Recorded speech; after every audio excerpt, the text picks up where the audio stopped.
Hi, thanks for joining us. Today we're answering the question, what is customer service and why is it important?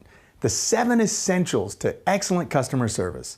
I'm David Brownlee, president of David Brownlee & Associates and founder of smallbusinesstrainingprogram.com and the 7 secrets to $1 million business. If you're a business owner or entrepreneur, you know how frustrating it can be when clients are not happy with your product or service, whether or not it's you or your company's fault. Especially with websites like Yelp and Angie's List, Google reviews, customer service is more important than ever to get right. It can literally crush your business if you screw it up. Within minutes, hundreds, thousands, or even millions of prospective customers can see your company's bad reviews. That's heavy. On the flip side, they can also see your good reviews, which is what we'll focus on today. Providing excellent customer service that will exceed client expectations, give you loyal customers with repeat business, and eventually increase your revenues and grow your business. In this video, we're going to highlight 7 essential elements to excellent customer service that will build that loyalty and repeat customers for you and your brand. You can do this by putting these essentials to work in your business today. So let's get started. Number 1. Be aware of the 3 things every customer wants when it comes to your customer service. Your customer psychology plays a key role in how they perceive your company's customer service. First, your customers want to be heard. They want to be heard all the time, but especially when they have a problem with your product or service. When they express their concerns or desires, make sure you and your employees understand this. For example, if you have a customer that's just heated and steaming mad, just let them vent. A lot of times, that's all the client needs. They'll get it out of their system and they'll love you again just for listening to them. It's amazing. Second, your customers want to be understood. Make sure that you or your staff ask questions and repeat and confirm your customers' concerns or needs. Your company needs to fully understand your customer's situation. A lot of times, miscommunication takes place and your staff is working to solve a problem that is totally off the mark and not addressing the issues your client actually has. So you can see this is extremely important. Number 3, your client wants to be cared for. They need to feel important. You and your staff need to show concern for them and show an effort to solve their problem and accommodate their requests. Regardless if they can accommodate them or not, depending on your company's policies, they want to see the effort being made. A lot of times you won't be able to accommodate their requests, but the customer appreciates the effort. Moving on to number 2 of the 7 essentials, write this down. S-E-C, SEC. This is an acronym I came up with because it only takes a sec to do.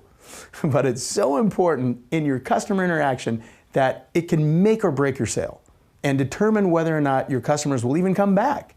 You have to remember it. S-E-C, SEC. It stands for smile, eye contact, and comment. Make sure you write this down. Smile, eye contact, and comment.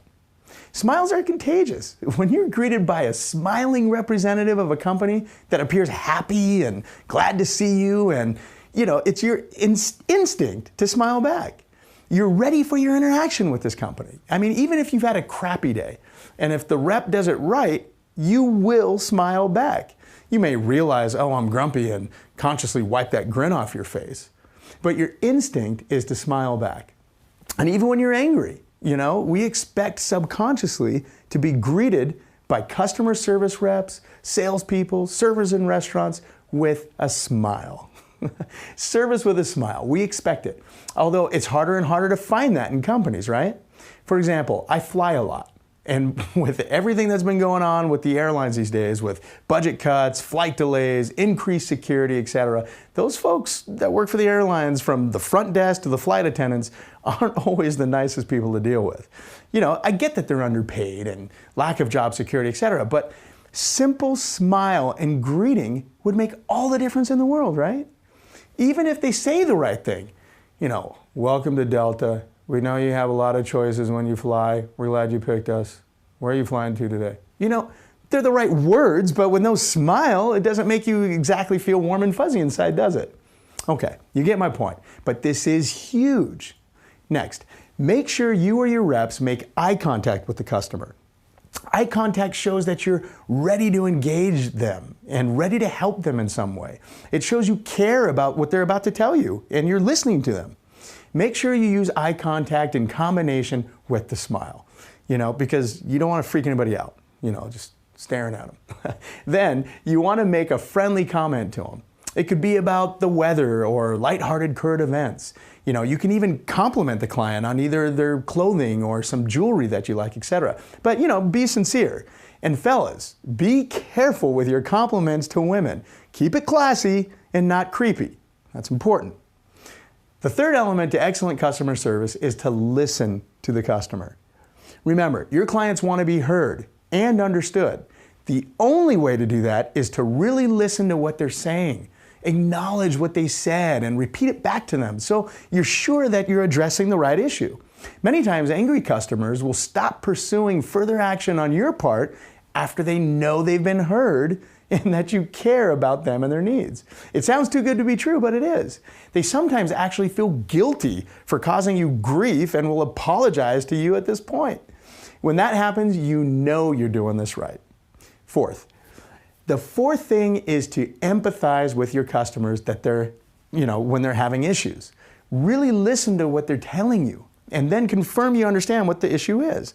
Tell them, I understand how you feel. I understand where you're coming from. Whether they're right or wrong, this will usually allow them to let down their guard a bit and calm down if they're really angry or dissatisfied. Even if you ultimately cannot deliver the exact outcome they're looking for, by empathizing with them and their problem, they're more likely to accept a more reasonable solution. And that's best for everybody involved. Fifth, create solutions for your clients' issues and complaints. Consult your company policies, invoices, take a look at the customer's history. Whatever you need to do to come up with a solution for them. A lot of times you have to get creative and do things that you may not have thought of before. If a client is so dissatisfied with your company's product or service that the only remedy is to give a full refund, it will most likely be in your best interest just to do it. I'm not saying you want to lose money on a regular basis, but hopefully this occurrence is rare, right? And if it's not, you need to make some serious changes in your organization. You may need to hire a customer service training company to come into your organization and turn it around.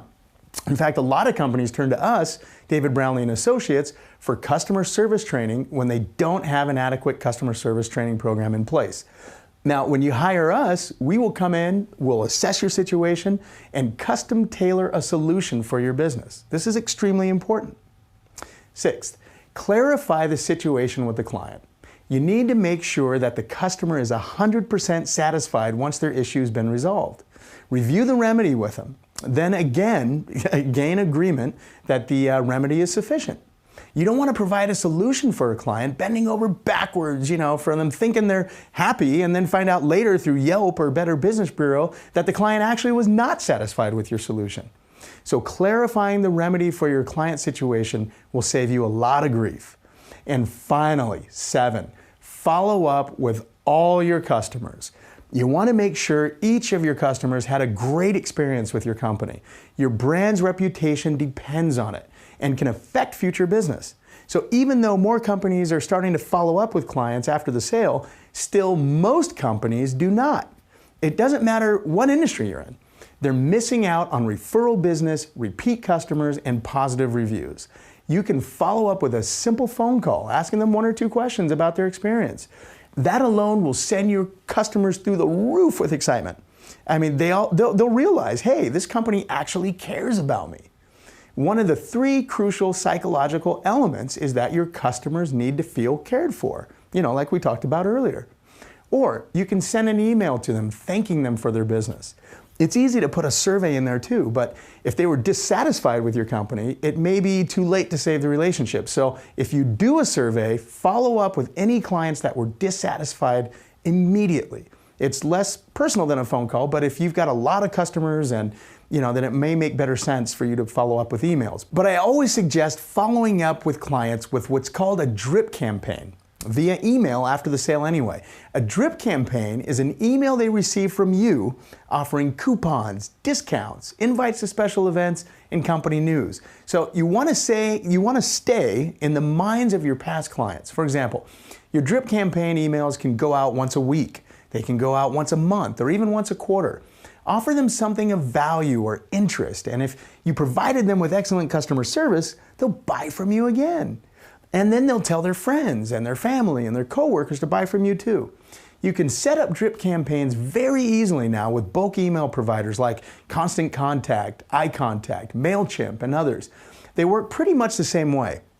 Explore which companies you like best. For more great strategies on marketing, watch my video, 4 Essentials on How to Market a Company. So let's recap what customer service is and the 7 essentials to providing excellent customer service. This will increase your customer loyalty and get you more repeat business and referrals. 1. Be aware of the 3 things every customer wants: to be heard, to be understood, and to be cared for. 2. Memorize the acronym SEC, S-E-C, which stands for Smile, Eye Contact, and Comment. If you take away one thing from this training video, this is it. Very important. And 3, listen to your customers. Your clients want to be heard and understood. 4, empathize with your customers. Confirm that you understand what they're feeling. 5, create solutions for your clients' issues and complaints. 6, clarify the situation with the client. Make sure your client is 100% satisfied with your remedy to their problems that they had with your company. And 7, follow up with all your customers with phone calls, emails, surveys, or drip campaigns. I truly hope you got great value out of this video and learned something today to help you gain customer loyalty, referrals, and great online reviews. Please leave a comment below and I will personally be answering any questions you may have. For more information on how to achieve customer service excellence and grow your business, visit www.smallbusinesstrainingprogram.com. For personal coaching or customer service training for your organization, visit www.davidbrownlee.com. Thanks again for joining us. I'm David Brownlee, and we'll see you next time.